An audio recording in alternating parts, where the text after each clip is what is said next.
Saudara, aksi unjuk rasa terkait dugaan penistaan agama yang dilakukan Basuki Cahayapurnama alias Ahok belum berakhir. Selasa siang, aksi serupa kembali digelar gerakan mahasiswa Gema Pembebasan di depan Polda Aceh.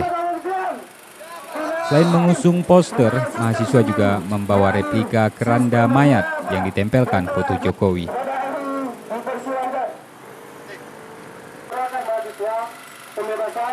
Mendesak Jokowi dan juga aparat kepolisian, dalam hal ini Mabes Polri, untuk tidak lagi menunda-nunda atau mengulur-ulur waktu untuk memproses saudara Basuki Cahayapurnama, karena udah jelas-jelas apa yang dia lakukan itu jelas-jelas penistaan terhadap Al-Quran.